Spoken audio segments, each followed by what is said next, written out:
Hello, everybody, and welcome to an emergency podcast version of the Transfer Portal podcast for the NoContextCFB. We're not going to have enough time for an intro because a lot of stuff is going down. It's May 19th, and it's acting like it's the end of the season. There is so much drama going on. There is no such thing as an off-season in college football. My name is Andrew, Adam, and Andrew. How are we doing today?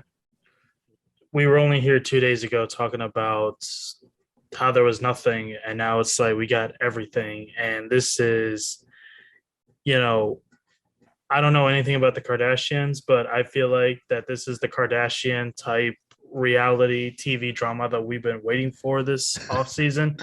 We finally got it. Like I said, I don't even know if that's a good analogy, but I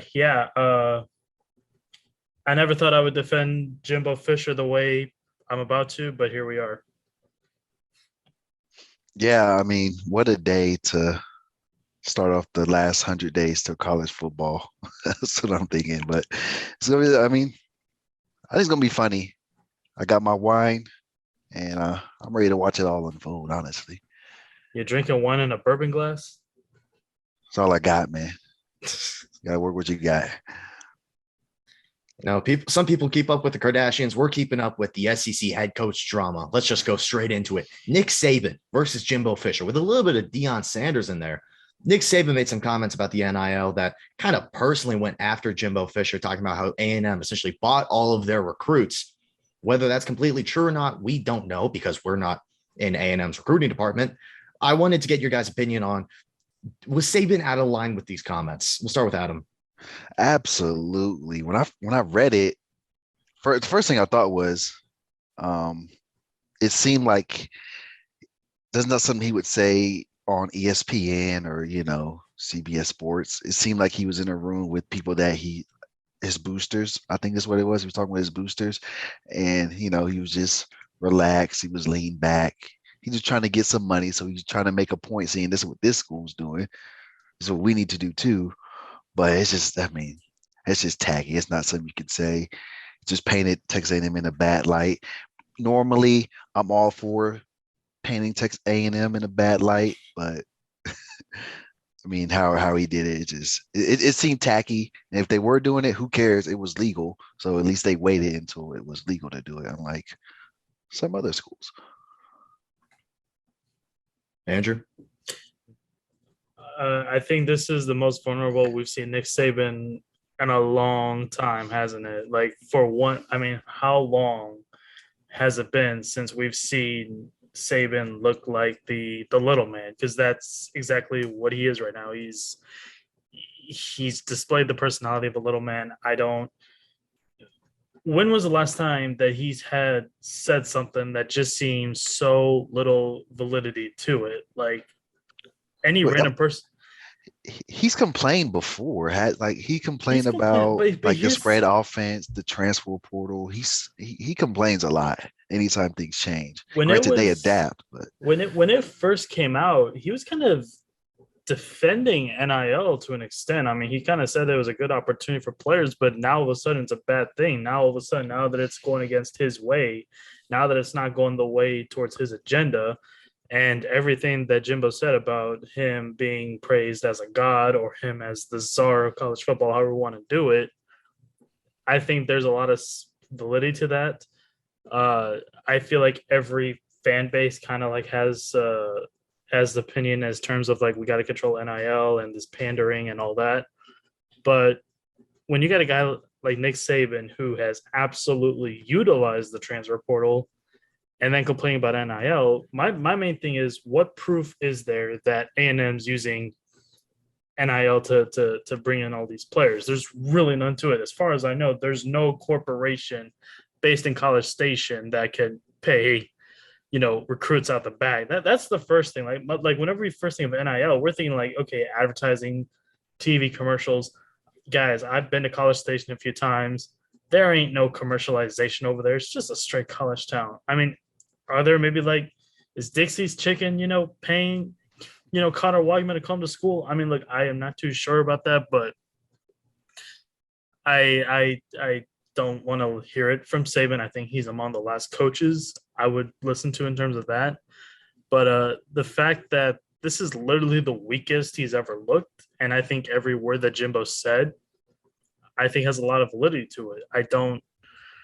I just don't think that Saban has ever been universally hated the way that he has been today.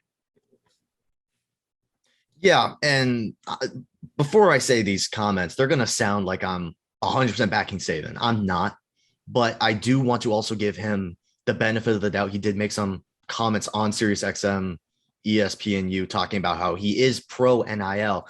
He just, from what I got, he doesn't sound like he wants it to be a reason you go to a university. He wants it to be a reason that, or not really a reason, but something that you get because you're at the university, you're a face of the university. He doesn't want it to be, quote unquote, paying to get players, which I don't disagree with, but I also completely disagree with the entire manner that he went. I mean, it's kind of rich. I mean, why is he not talking about you? I mean, look, I know the Addison news came after all this drama. I know that, but you kind of have to look at the reason, like, like USC has been among the top 5 programs in the country in terms of landing players through the transfer portal. How come he didn't call out USC, for example? Why didn't he call out, I think any argument that you made for Texas A&M, I ain't trying to shade Adam here, but while they didn't get as good of a recruiting class this offseason as A&M did, I mean, you could throw Texas in there. You can essentially throw out almost any top 5 school in there. The only reason why he's coming out of A&M is because Alabama and Georgia, they've been at the top 2 in terms of SEC recruiting for so long. Now, all of a sudden, A&M gets the best recruiting class of all time on paper. And he just lost to this A&M team in 2021. I think he's intimidated by Jimbo, actually. While Jimbo has nowhere near the accolades that Saban has, I don't think Saban is comfortable with the way that Jimbo is running this conference right now. I wouldn't say he's intimidated. Jimbo's not running the conference. I don't mean it like running the conference and like running the SEC. I mean like the way that he's running business right now. I don't think he likes the fact that Jimbo all of a sudden got the #1 recruiting class in the country. And I don't think he likes the fact that a lot of players that Alabama were targeting, especially here in the Houston area, that A&M got it. And I think that's just what it came more down to in the recruiting process is, look, could there have been financial, amenities to it? Yes. But at the same time, a lot of these 5-star guys are guys that are based here within a 2-hour drive of College Station. So I don't exactly find it coincidental that A&M got all these guys that didn't go to Alabama. I mean, yeah, I agree with kind of what you said. Did they pay for the whole recruiting class? No. Like Texas A&M always has a top 10 recruiting class before. It's been like that for years. I'm sure, obviously, they, some went because of the money, but players went to Texas for the money. Players went to USC for the money. Players went anywhere. I understand the point he was trying to make. I just don't think he should have singled out a Pacific school. Should have just said this school did this or that, and it would have been fine. It's the fact that he singled out A&M that kind of it made him seem, like you said, weak and scared. It could have been any school. He could have singled out Georgia, Texas, USC. I think he would have had the same reaction. At least I would have. Yeah, I think the main reason he didn't go after USC is because a lot of their gains throughout this last offseason has been because of Lincoln Riley. He's gotten a lot of talent from Oklahoma. He said he got it from the transfer portal. Well, technically, but he also got it from Oklahoma. I mean, you can talk about Jordan Addison. I think that was pretty much always a done deal to USC. I think Texas was in it, but I think in reality, it was USC or bust. But I don't know. I think it's because USC was more in the transfer portal game rather than recruiting. They got on a lot of great recruits, but their main storyline this year was the transfer portal because of Lincoln Riley getting those players from Oklahoma and then getting Jordan Addison today, which we'll talk about in a second. But yeah, I just don't think it's a great look for Saban. I don't think he's against the NIL. I think he's just against it getting players to universities, which you can dislike that or like it. I love when players are able to get the bag and secure, financial stability for their families. I love it. But there's also got to be a little bit more some more guidelines with the NIL, because right now it's kind of crazy. I mean, at the same point, I mean, look, I mean, I think Saban should realize this in the beginning. Like, this opened up a lot of the big cities to open up the paths to bringing in recruits. I mean, I speak about this. I feel like I've said about this like 5 times. Like, I mean, NIL era is absolutely, perfect for Texas because of how the growth of the city of Austin is. Now you got so many businesses in Austin. You got so many that can offer up deals. I mean, Bijan with Lamborghini. I mean, I wouldn't be surprised if Tesla started, calling players over there at UT. But I mean, USC is right there in LA. It's Hollywood. That's what it is. And for a lot of players, I mean, they want to thrive. They want to live in that Hollywood. They want to be in that constant Cali weather. And I don't think Saban is exactly a fan of the fact that all of a sudden the prospect of living in Tuscaloosa just ain't there anymore. Now, what I would like to know is how are financial incentives being presented at A&M?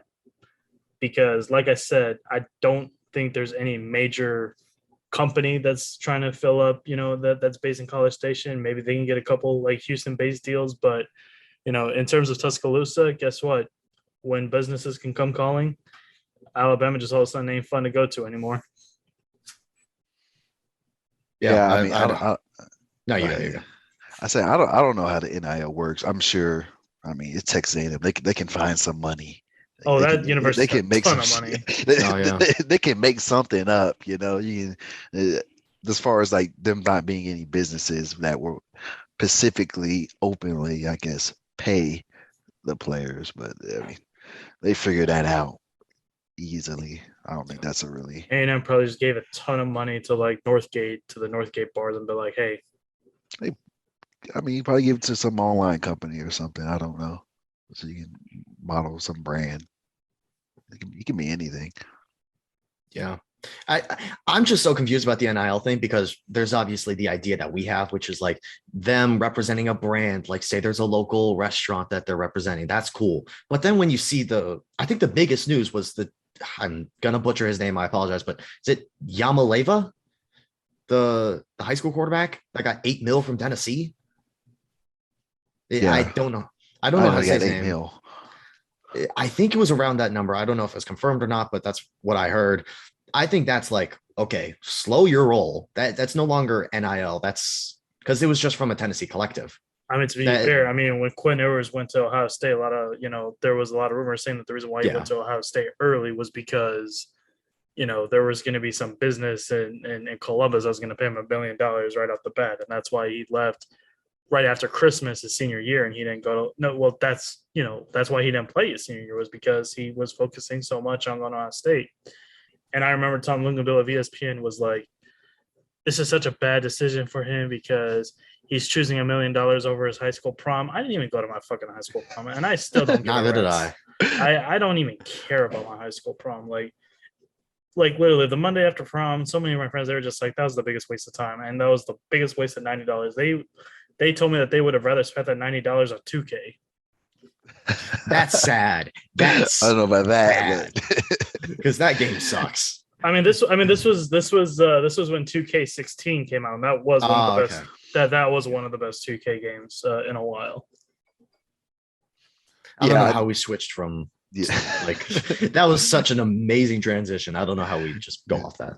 I'll agree with you there, Angie. The NIL stuff is confusing. I mean, I think that NCAA, they got thrown through.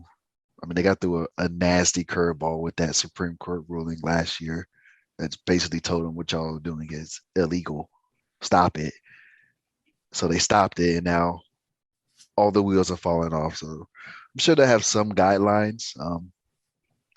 They got to do it fast because you got your head coaches beefing now and airing out dirty laundry. It can get pretty nasty.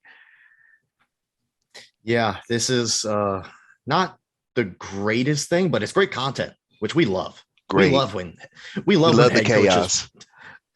The next thing we need Nick Saban and Jimbo Fisher in the octagon. I mean, I'll take Jimbo. I mean, Jimbo is a notorious hunter. He does a lot of hunting in Southeast Texas. I mean, if we were to put Vegas lines on here, he'd be a -1,000 right off the bat. I was thinking Jim 1,500. Harbaugh and Lane Kiffin Ooh. to somehow get in the middle of it. I don't know how. Just toss him in there. Let them all go at it. What would Lane Kiffin be like in the octagon? He'd just be troll. I feel like he'd just be a troll. He'd play for the audience. He'd be dancing around. Yeah. Whereas Jim Harbaugh's like going for his legs, going Mhm. for a takedown. My gosh. Jim Harbaugh gives me how would I put it? Gringo Eddie Guerrero vibes, to be honest with you. Like that's how I envision Jim Harbaugh, to be honest. Oh, That's something we need to do. We need to set up college football head coaches in the octagon. We got to figure out some way to do it. that'd be funny. I agree. All right. From going to the octagon to going to the West Coast. Amazing transition. I'm going to give myself credit for that one. Jordan Addison, now at USC, entered the transfer portal from Pitt after winning the Bolitnikoff. Jordan Addison makes this team a lot better, but I saw a post a few hours ago. ESPN moved USC up from number 12 in the rankings to number 4. Hello? What? Excuse me? What? Slow your roll. Slow it down. USC is not the number 4 team in the country. Let's just get that clear. Jordan Addison's a heck of a receiver, but there's also a lot of questions on that USC team still. Yeah, I agree. But I mean, they're gonna score points. Yeah. When you score points, you got a shot. I know me, I'm gonna be slamming the over and all their point totals for the start of the year because they don't score 60 points a game. It's gonna be a disappointment. Kind of makes you wish Drake Leonard would have stayed another year just to see how much more fun that would have been. Oh my Would have been gosh. insane. He probably could have made more money off of an NIL deal this year than he probably would have gotten in his first year of his rookie contract, to be honest. Probably. But Yeah. Yeah. The them NIL. jumping to 4 is kind of wild though. I think that's I mean, Adam, I think you would be pretty much aware of what it's like to see a 5-7 team all of a sudden jump up some preseason rankings. I want you to know that was tacky what you just did. That was real tacky. But Just anyway, like Nick Saban. anyway, just like this, it was unnecessary. We don't need to catch any stray bullets. But Yeah. Texas is back. Texas is. Are they more back than USC? No, because USC has an easier schedule. That I think is actually pretty agreeable. Texas does have Alabama week 2. Wholeheartedly, I really do wish Jordan Addison would have gone to Texas, to be honest. I wish he could have just gone into the draft. I mean, he's only a sophomore. I mean, Yeah, I know, but I wish he could have. I mean, would you be in the debate that like maybe he was probably better off, just sitting out 2022 and just start preparing for 2023 draft like Micah Parsons? No. Jamar Chase, because it worked for those Jamar two Chase guys. Jamar Chase was different though, because I think that wide receiver class was, if Devontae Smith didn't win the Heisman, it wouldn't have been looked at as amazing as it was. Because Jalen Waddle was amazing, but after Devontae Smith, that year was, why am I forgetting who was in that class? Jamar Chase, Devontae Smith, Jalen Waddle, Elijah Moore, Kadarius Toney, Rashad Bateman. Just those guys. I don't think many of those guys. I think honestly, Jamar Chase was just easily the best. If Devontae Smith doesn't win the Heisman, I think that those guys go a little bit lower just because they may think the wide receiver run happens a little bit later. So they should be thanking Devontae Smith, especially Kadarius Toney, for getting a first-round contract, which he shouldn't have, but that's a completely different discussion. But Jordan Addison, if he could have gone in last year, I think his odds would have been better than this year. He's a great receiver, but he's also got to go up against, not against, but he's going to be in the same class as Jackson Smith and Jigba, who's going to be a top 5 to 7 pick. Jordan Addison is going to be a first round pick, but is someone going to take him over Kayshon Boutte? And maybe Marvin Mims has a breakout year. If he could have gone in this year, his hype would have been at an all-time high. He probably would have been second or third receiver off the board. So I don't know if this really helps his stock. I think it just kind of keeps it where it is. But I also do think that Caleb Williams needs to show out this year. Last year, people tried to put him in the Heisman contention after 2 weeks, and I honestly don't think he was that good. Do we want to touch on the fact that Caleb Williams was actually a pretty average, that he was pretty average in terms of just throwing the ball, but he was much better as a goal. 100%. I mean, He was a freshman. I know he was a freshman, but like, do you feel like that we're already putting way too many eggs in the basket for 2022 for him? Yes. I don't think so. I think it is. I mean, you still got to show out. You still got to do better than what you did in freshman year. I think he will. Like I said, he's a freshman, like a true freshman, not even like a redshirt freshman. I mean, and you just watch him play. Obviously, I watch him a lot. I watched him a lot, and I mean, he's You're the saying real that deal. like you got PTSD. I do. That run. he made his debut against my Longhorns, but yeah, I mean, he I think he's the real deal. I mean, like, I think I wonder what the Vegas odds are. I know that FanDuel literally just came out a couple days ago with like the futures, and I think USC was like second on the list in terms of like best odds to win the Pac-12. I still think that's a little, I don't know. Egregious. I don't know. I think the fact with Jordan Addison there now is kind of just like, is it really just going to be Utah versus USC? Because I don't think it's going to be Oregon. I don't think Dan Lanning's going to do it in his first season. But I mean, look, here's the thing. The biggest thing about USC, in my opinion, is to me, there's still a massive unknown. I don't even know how good they're going to be. I don't know if they're going to be 10-12 Pac-12 champs looking at a Rose Bowl, or, are they going to fall flat and be 7-5? I mean, they got a much easier schedule than most teams do, but I truthfully still cannot put money on USC, no matter if they brought in both Caleb and Jordan. Yeah, I think we also just look at Lincoln Riley teams in the preseason like, wow, this team's going to be amazing. And as good of a coach as he is, he can never put it all together. He's had playoff teams. He's never been able to get a playoff win. He doesn't have a playoff team this year. I don't think the defense is where it needs to be. I think the O-line could struggle, but USC does need to make a statement this year. 9 of USC's transfers this year have been defensive players. So yeah, I think that's something that needs to be considered. Let me ask y'all this. Okay. How many games is a successful season for USC? Let me look at their schedule. I mean, right off the bat, if you told me just straight up, like, without even looking at the schedule, 10-2 would be the optimistic but reasonable. I think if they fall short of New Year's 6, it's going to be automatically deemed a failure. I would say have to win the Pac-12. Well, they open up the season against Rice of all teams, so there's your first 0-1 start on the season. 0-1. Andrew. Okay. To be fair, if there was any game on Rice's schedule in 2022 for them to win, it'd be this one, because to see them go 1-11 with their only win against USC would be legendary. I'd have so many agendas to push. So many. Okay, I'm looking at their schedule right now. They beat Rice. They beat Stanford. Fresno State's a little tougher game, but they have it at home, so I'll give it to them. They play Oregon State, who's a tougher team than years past, but I'll still give it to USC. That gives me Pac-12 after dark vibes. Yeah, that I think I'm gonna call it out right now. I think Oregon State, they're gonna win that game. Ooh, let's do it. I mean, and to be fair, like, I feel like so many of the upsets that happen in the Pac-12, they kind of go a little bit under the table because so many people are asleep by the time that those games are over. Let's just throw it out there. I ain't got nothing to lose making that claim. Okay, either I look like an idiot.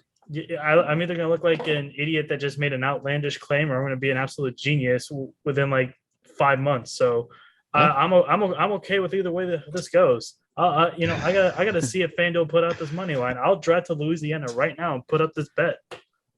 And since it's in late September, most people might not remember that. So you can just act like it never happened. Exactly. All right. So we'll say 4-0, 3-1. They should murder Arizona State. Arizona State's bad. I think Washington State's a low-key tough game. I think Cam Ward's going to be phenomenal this year. I think that's another game that could scream Pac-12 after dark that they lose. It's at the Coliseum, but it'll be a trap game because we got Utah next, right? They have next week. Utah October 15th at Utah. That's a primetime game. Let's just Put it out there. That's good. Both teams are undefeated at that point. That's easily game day quality. Oh, 100%. My That's what gosh, Ian Bryan said. Because then those two teams are going to be looked at as the possible Pac-12 championship. So Utah, and then at Arizona. I think Arizona's not going to be awful this year, but Utah should win. Versus Cal. USC, I mean? You said Utah. What'd I say? You said Utah will beat Arizona. Well, they should too, but I'm talking about USC. Yes, you're correct. So it's at Arizona. Arizona, I think, is not going to be awful, but USC should win. They should murder Cal. They should murder Colorado. Justin Wilcox probably won't even be coached by the time that game comes around. I don't know. A lot of Cal fans seem to be really high on Wilcox, which don't truly understand. But I put out a little piece on him literally a couple weeks ago, and their defense is actually among top 4 in the conference. It's been among the conference's best, I'd say, ever since he's joined Cal. But the issue with them is they've had god awful offenses. We're talking like TCU Cheez-It Bowl bad offense. It's that bad, horrible. Well, if you want to talk about awful offenses, let's talk about Colorado. They hired Mike Sanford Jr. as the offensive coordinator. Have fun, Colorado fans. You're going to be crying a lot because your offense sucks. USC, you better beat them by 47, 40. It should be 48 to -1. They should literally have negative points because their offense is so bad. I think Colorado is going to be the worst team in the Power 5 next year. Is that an outlandish claim? Wow. It might be kind of wild. Yeah, you do realize Rutgers exists, right? I think Rutgers flukes into 2 or 3. I honestly think. Let me check Colorado's schedule. This is going Vanderbilt completely off the rails. Come on. We can't forget about Vanderbilt. I think Colorado's worse. We'll put a poll underneath this. We'll clip this. We'll clip this out and we'll put a poll underneath. Colorado or Vanderbilt. Colorado. Their 3 non-conference games are TCU, Air Force, Minnesota. That's 0-3. That's easy 0-3. Yeah, and go Air Force. I honestly. They could go 0-12. I honestly think they can go 0-12. They're going to get one. They're going to sneak one in.